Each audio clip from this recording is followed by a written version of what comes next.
welcome Kimberly Ells.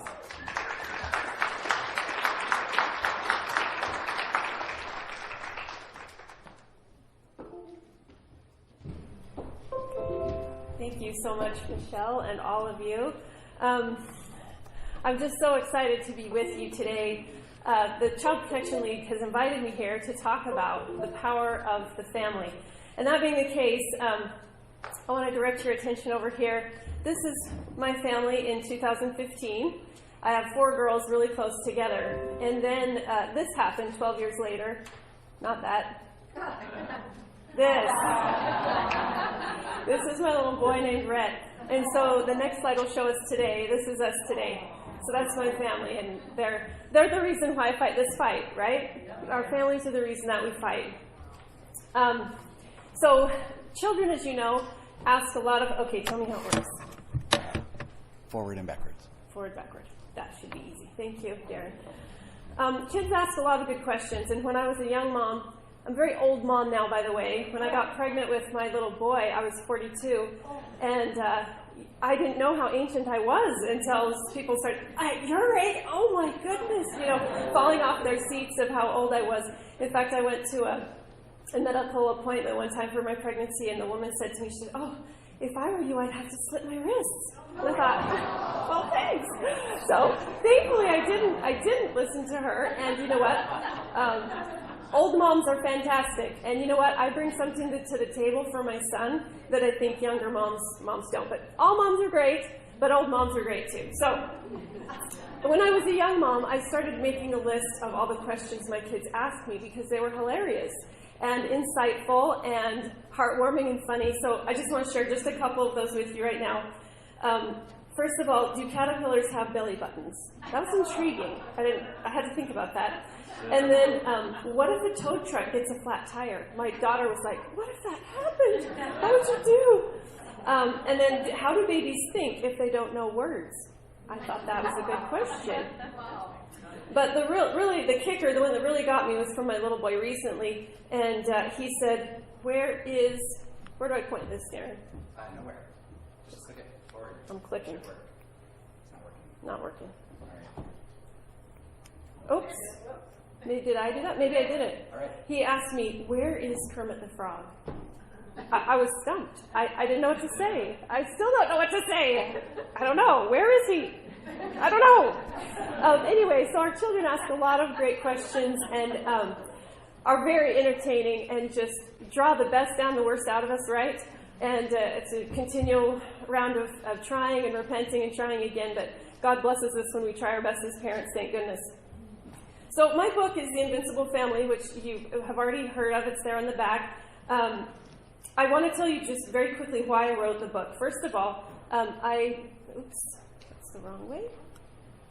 I believe deeply in the family. I think that the family is the thing that has held civilization together for all of time, and it always will.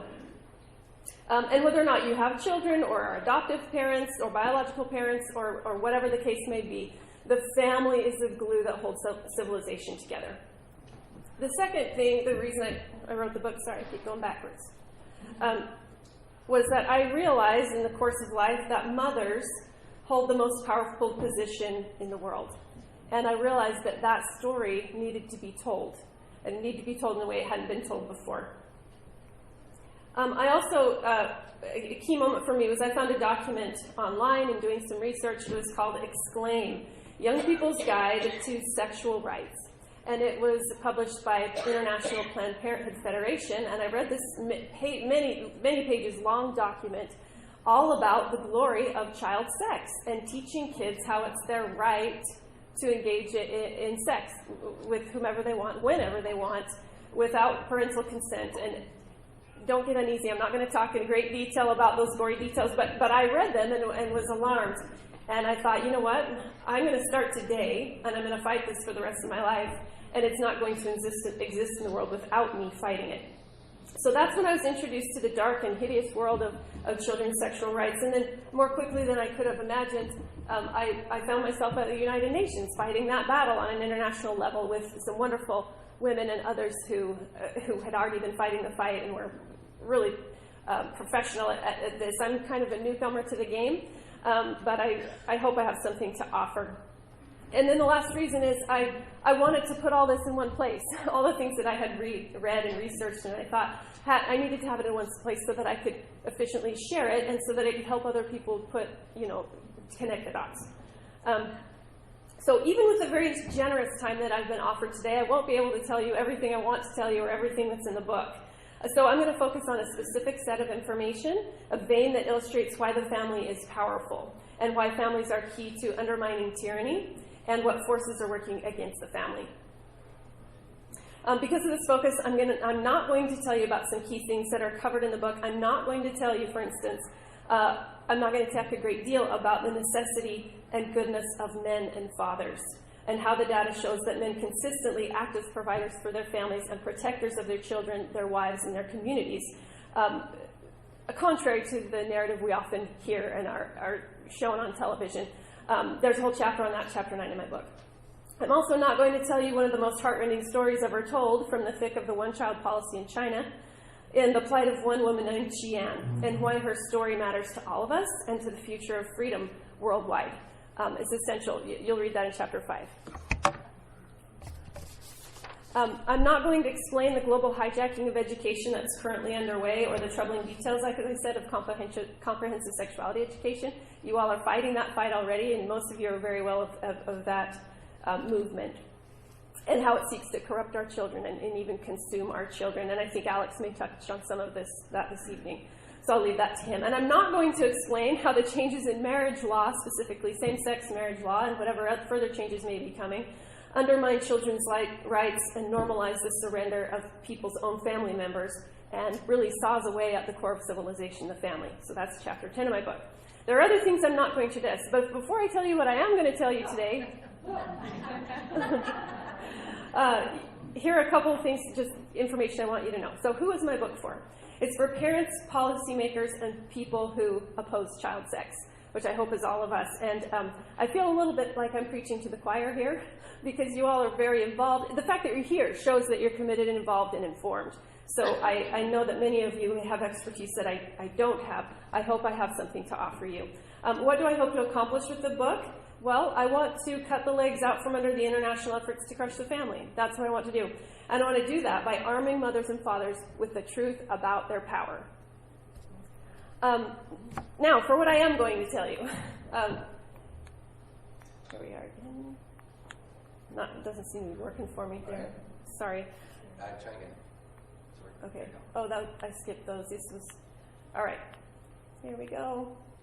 So 3 points. First, we're going to talk about why mothers hold the greatest power in the world.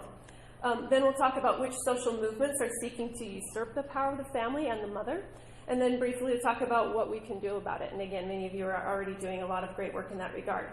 So first of all, why mothers hold the greatest power in the world. And I'm speaking from the perspective of women's power because that's side of the story that's rarely told. I do not dismiss the essential power and complementary power of men. Women have been told for so long that they do not have power, particularly in motherhood, that we need to talk about that power. So I'm going to get just a little bit philosophical here, but this is core to my point. When a baby is born, as you know, it's connected to its mom by an actual cord, the umbilical cord, right? And this tethering of a child to its mom ensures that every baby ever born belongs to someone, and it's claimed by someone. At least one person, its mother, unless the mother rejects it. But in almost every case, the mother is there. And this is a specific and private relationship that's established when a baby's born. So since men do not have umbilical cords physically connecting them to their children at birth, marriage, if you think about it, and the sexual commitment that goes with it, has served as the mechanism by which fathers claim their children. So if a man and woman get married, obviously the babies that come from the woman belong to the man if they are true to their covenants of marriage. So some have asserted that since men are not attached to babies at birth, this puts men in an advantageous position. I want to challenge that. Feminist Linda Gordon even stated that a woman's ability to reproduce is, quote, her only significant biological disadvantage. Think about that. But much hinges on what you consider advantageous or disadvantageous. So let's listen to a few statements from world leaders on where true power lies. This is from Confucius. I keep forgetting my slides here. Okay. Confucius said, if your plan is for 1 year, plant rice. If your plan is for 10 years, plant trees. If your plan is for 100 years, educate children. Aristotle said, all who have meditated on the art of governing mankind are convinced that the fate of empires depends on the education of youth. Vladimir Lenin said, give me 4 years to teach the children, and the seed I have sown will never be uprooted. I think he's right. Adolf Hitler said, he alone who owns the youth gains the future. And I think that kind of sums it up nicely and speaks to your point with all those examples in education. So these statements expose the great secret that shrewd leaders all know, and it's that the gaining the allegiance of the young is key to directing the destiny of the world. And so the race to own the young, as Hitler puts it, is always on. And nurturing the young in their very first life lessons is the goal of every savvy social reformer or politician or activist. There was a Hitler Youth Program. There's now the Red Guards and so forth and on, and of course now education. But for all the competition through the centuries, women have in large part remained the first possessors of the young. Mothers have taught their children their first life lessons and secured in their minds the philosophies that they chose to put there. A mother powerfully impresses on her child what is right and what is wrong, what is true and untrue, and thus she establishes the foundational beliefs of societies, nations, and the world, one child at a time. And thus it could be argued, and I argue, that women have been and remain the primary masters of the destiny of the world. And notice what puts the woman in this momentous position. It's her body. The woman's body gives her the young. The young land in her lap. In fact, they start out as part of her lap. The woman doesn't have to conquer anyone, raise anyone's taxes, start any initiatives or anything to have a revolution to commandeer the young. They already belong to her. So perhaps the saying should go, she alone who owns the youth owns the future. So because babies belong to their mothers, and they do, all our laws support this, right? Kidnapping is a crime because you can't take a mother's child from her. We recognize that belonging that she has, and as well as fathers.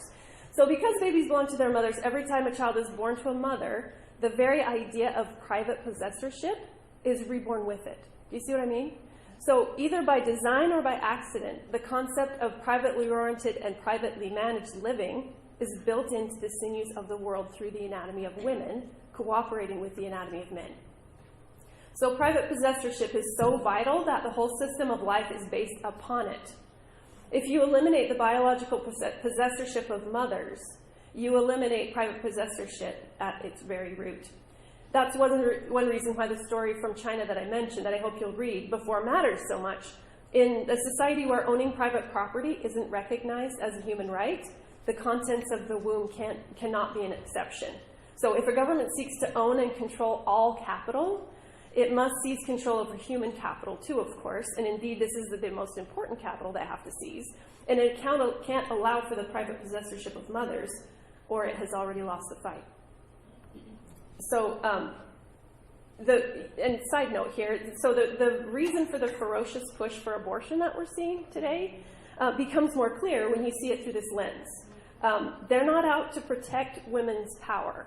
They're out to take it. Okay, so but it's not just privately orienting the entire world that's accomplished through the birth of children to their mothers. It's also the genesis of the most powerful force in the world, love, of course. The anatomy of human bodies functioning in reproductive pairs is the ultimate demonstration of how to get people to consistently choose loving and noble behavior. This is kind of the goal, right? We want people to choose to love. We want their actions to be motivated by love. But how do you do that? Because we're free to be loving or we're free to be horrible. So how do you best get people to choose that? And I think the answer is built into our anatomy.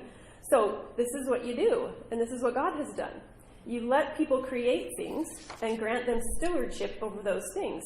But more specifically, you grant them stewardship over things they create that were once a part of them. And if something is forged from you and even in you, it's at least part you, right? And since people tend to love themselves, at least at the level of self-preservation, you're more likely to love and to preserve a thing that was or is a part of you. So this is why, by design, children emerge from the bodies of their mothers and fathers. Not because it's the most convenient way, for heaven's sakes, but because it most consistently produces love. Because it secures for children the greatest likelihood of being, first of all, claimed, preserved, and loved. So in a nutshell, God created families because that's the best way to generate and sustain love, which he has stated is his highest concern. So we start by learning to love and be loved in little mini societies that we call families, right? And then we branch out to love other people. Simply put, we learn how to love people like family because we have families. If we didn't have families, we wouldn't understand how to love people like family. We understand brotherly and sisterly love because we have brothers and sisters. If the goal is to produce noble, loving people, this step, the step of family, can't be skipped. You can't teach people to love humanity before you teach them to love their family and to be loved by someone specific. You can't do it. Okay. So totalitarians seek to obliterate the family so that they can usurp the power that the family inherently has. The youth of the world are nestled into families in every nation of the world, and the parents in those families are teaching their children whatever they want. This puts parents in what some might consider the most powerful position in the world, right? In the private homes of the world, truth can be taught clearly. Parents can teach their children what they believe is actually correct, not politically correct. If falsehoods are being taught in the public square, they'll eventually buckle under the weight of common sense and scrutiny, which generally flow freely in the privacy of home and of family. So governments that seek to protect the rights of individuals and families, they don't have a lot to fear from the families of the world. But for governments that seek increasing control over their people, the family is their greatest enemy, and they know it.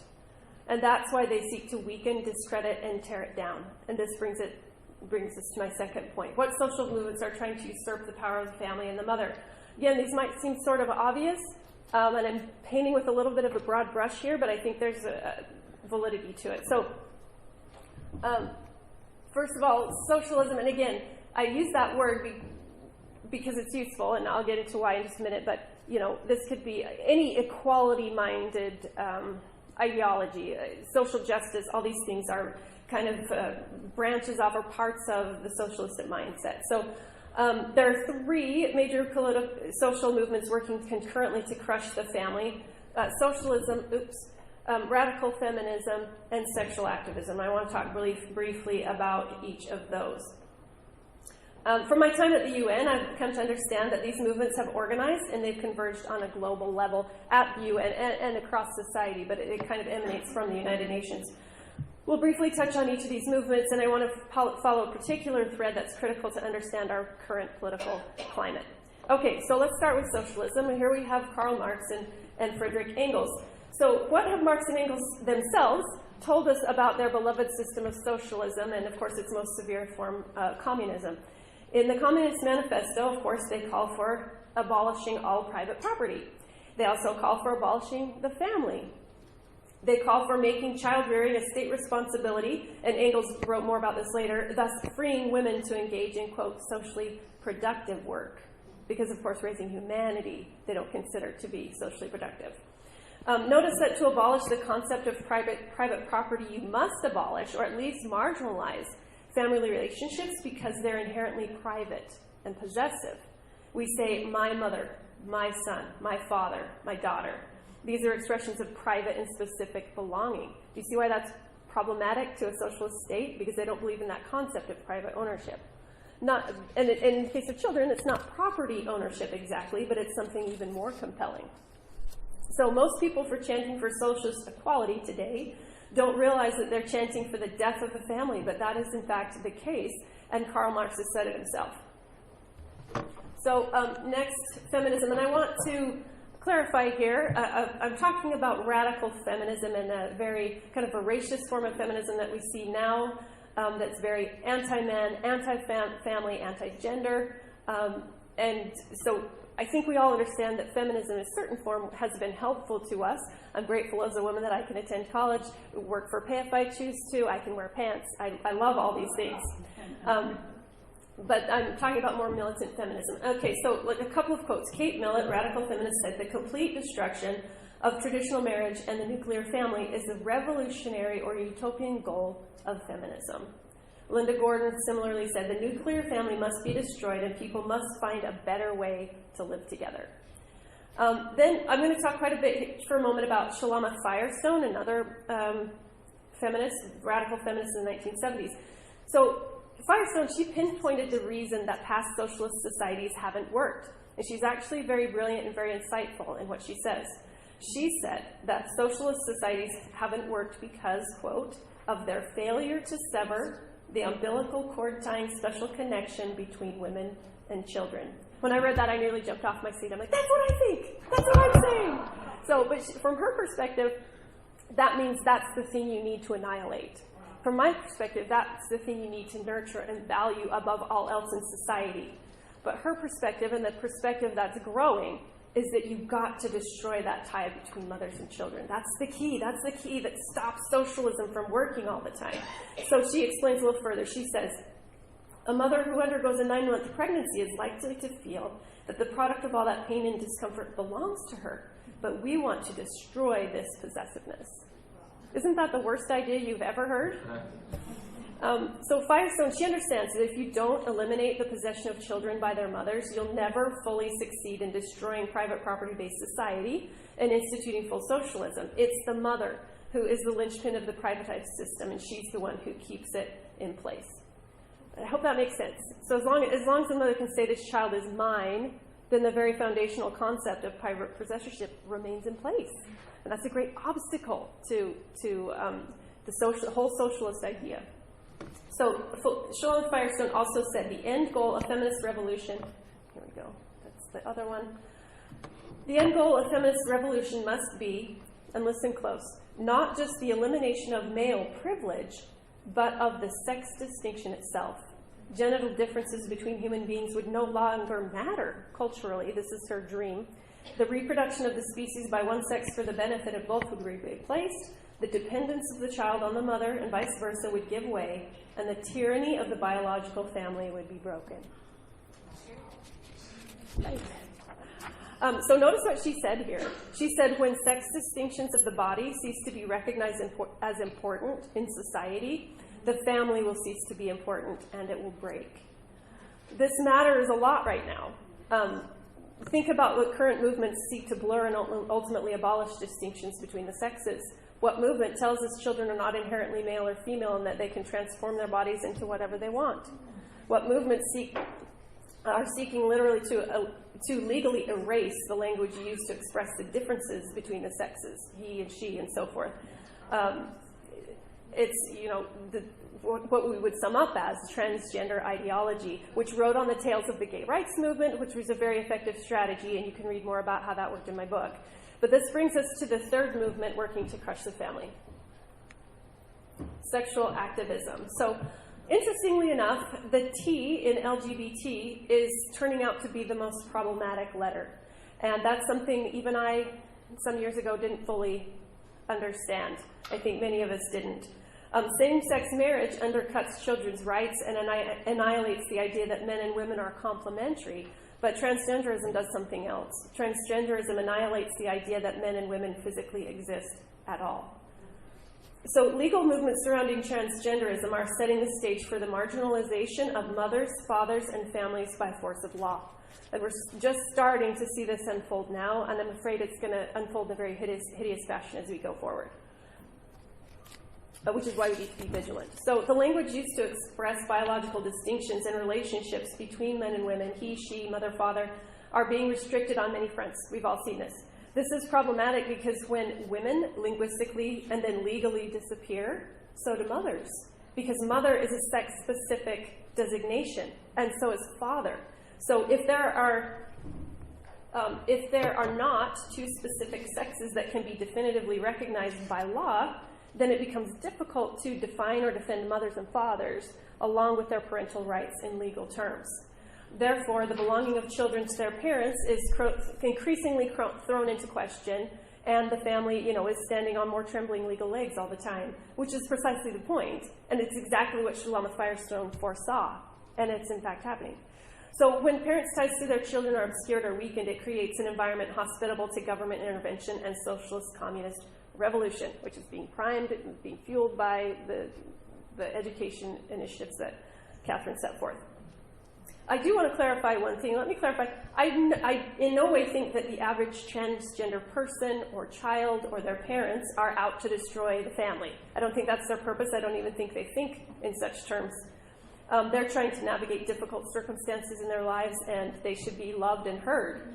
It's the legal response to transgender issues pushed by drivers of the movement that advances the legal and social erosion of the family. So that's an important distinction.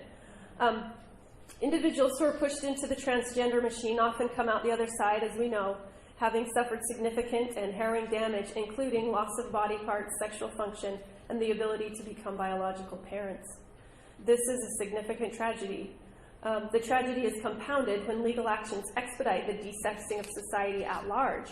And this desexing of society is accelerated by gender equality initiatives at the United Nations. So just in a nutshell, and again, there's a whole chapter on this in the book, but gender equality once represented women's rights, but it is now a weapon used to advance transgenderism, to undercut motherhood, and to legally slay biological sex and the family. So it's important that we realize that. All right. Here we go. Unfortunately, as we've heard this morning, and we'll hear more about this evening, schools have been significantly infected with socialist, feminist, and sexual activist ideas, and this is about to expand even further on a global level. This, of course, has been done on purpose to own the youth, right? I'll leave the bulk of the discussion on education to Alex tonight, but I will offer two quotes on the topic. One Russian communist in the 1950s said, "Children, like soft wax, are very malleable, and they should be molded into good communists. We must rescue children from the harmful influence of the family. We must nationalize them. From the earliest days of their little lives, they must find themselves under the beneficent influence of communist schools. To oblige the mother to give her child to the state, that is our task." Second quote from the OEC's Global Competency for an Inclusive World, published just in 2018. And the point of this document is to influence schools all over the world. It says, "The skills, attitudes, and values that shape human behavior should be rethought to counter the discriminatory behaviors picked up at school and in the family."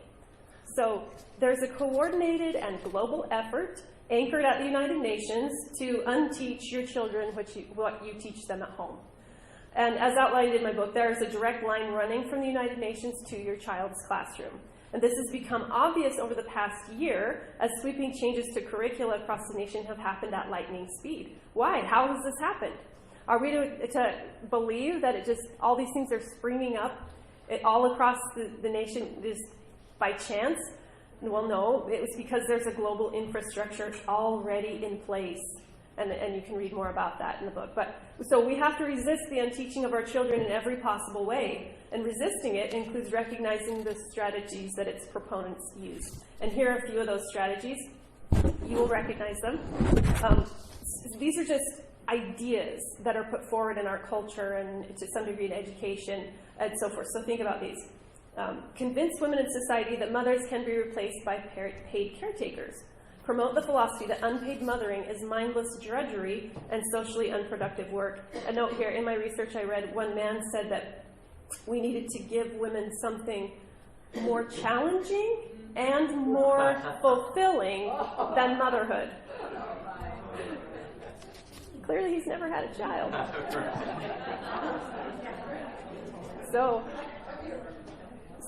So convince people that motherhood is just mindless, it's just drudgery, it's just about doing the dishes and changing diapers. Or convince people that child rearing is so crucial that it's best done by trained professionals, not mere mothers. Mothers certainly don't, it's got to be done by professionals. Also promote the narrative that fathers and men are unnecessary. Convince people that any person or group of people can raise any child as successfully as any other, and to say otherwise is bigoted. convince people that biological sex is meaningless and changeable, convince people that raising money is more important than raising children. It's not that raising money isn't important, but it's not more important than raising humanity. Present sex as a recreational activity everyone is entitled to, but not as the means of forming and sustaining permanent relationships. Foster an entitlement or equality mentality in society which produces people who are too self-focused to act as successful parents. Teach children comprehensive sexuality education at the earliest ages. Promote abortion to sever familial bonds and gain control of the production of human beings.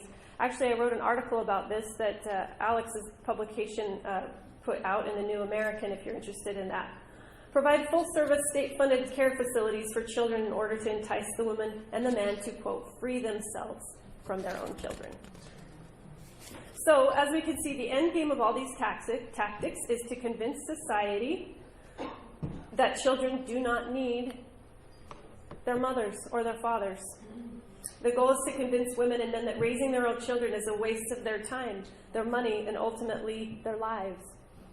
However, I assert that a significant portion of mothers and fathers will refuse to give their children over to the state, either literally or ideologically, even under the most severe circumstances. And many of those people are you.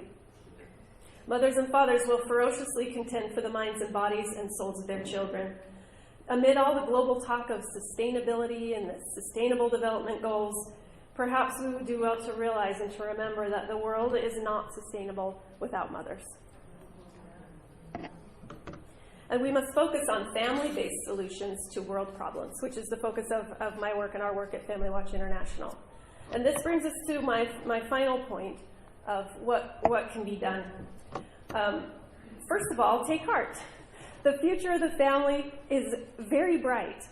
The family cannot be destroyed because it's based in and it springs from our very anatomy, from our bodies. God is the master of anatomy, and he has stacked the deck in his favor.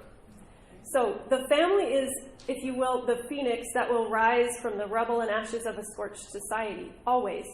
As long as there are men, women, and sufficient human feeling to bring them together, families will be formed, children will be born, and the almost magical phenomenon of loving that which you produce will prevail. So the battle for the babies of the world is always fierce because those in power know that babies always end up ruining their evil plans. Right? The babies eventually win because there's always a mother somewhere raising up a valorous, moral, liberty-loving girl or boy who grows up to detonate a rebellion, either by the pen or by the sword, that ruptures the tethers by which his countrymen are bound. E.T. Sullivan put it this way, and I hope you have heard and love this quote. I do. It says, when God wants a great work done in the world or a great wrong righted, he goes about it in a very unusual way. He doesn't stir up his earthquakes or send forth his thunderbolts. Instead, he has a helpless baby born, perhaps in a simple home of some obscure mother. And then God puts the idea into the mother's heart, and she puts it into the baby's mind, and then God waits. The greatest forces in the world are not earthquakes and thunderbolts. The greatest forces in the world are babies.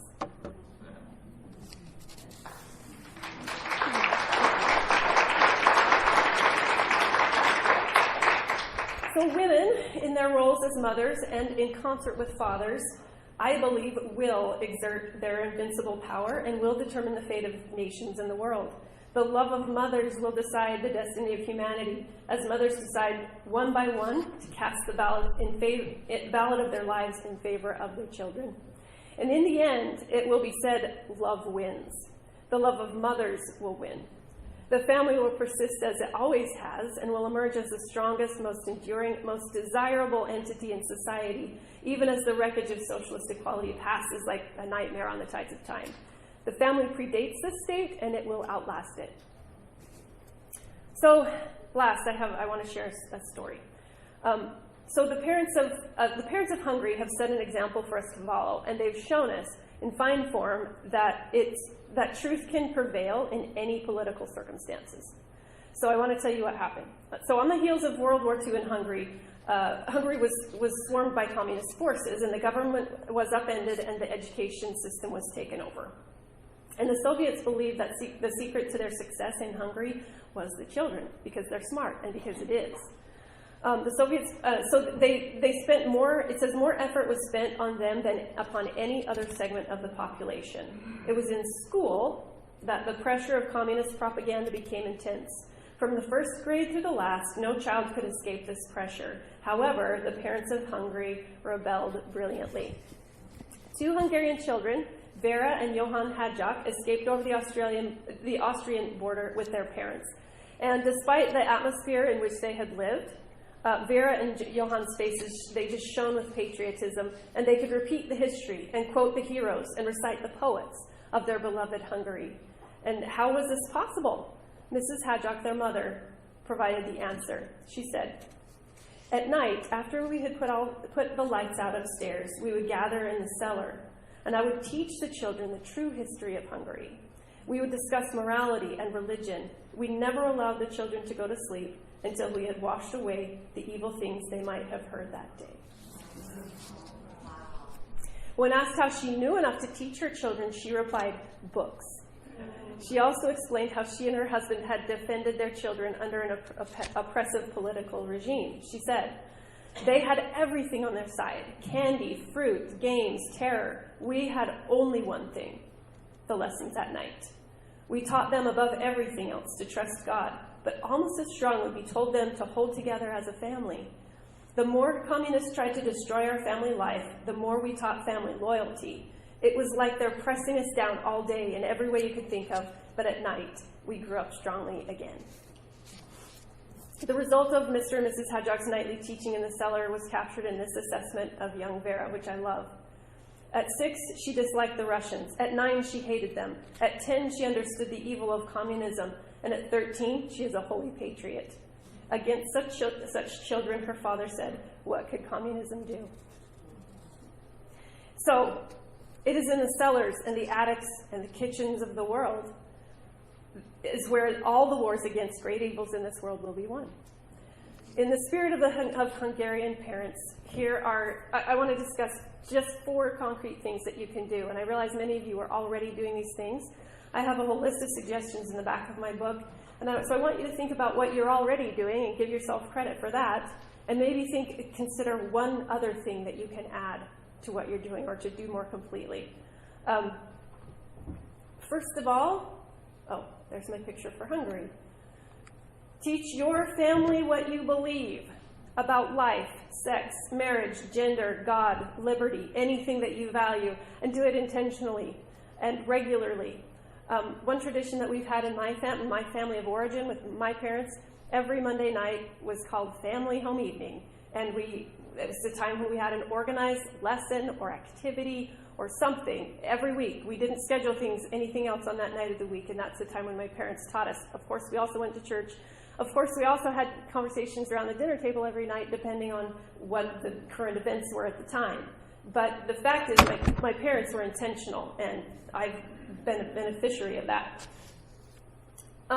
Next, expose and oppose false ideologies, which I think the Child Protection League is kind of a master at exposing and opposing.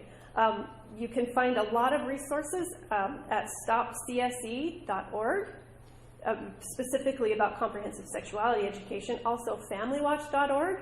If you go under policy resources, oh my goodness, you could read forever. There's so much there on virtually any topic related to the family that you want to understand better and want to teach your children. At stopcse.org, the first thing you'll see there is a documentary called The War on Children. I recommend, it's 10 minutes. There's a longer version if you want. I recommend you watch it, but not with your children.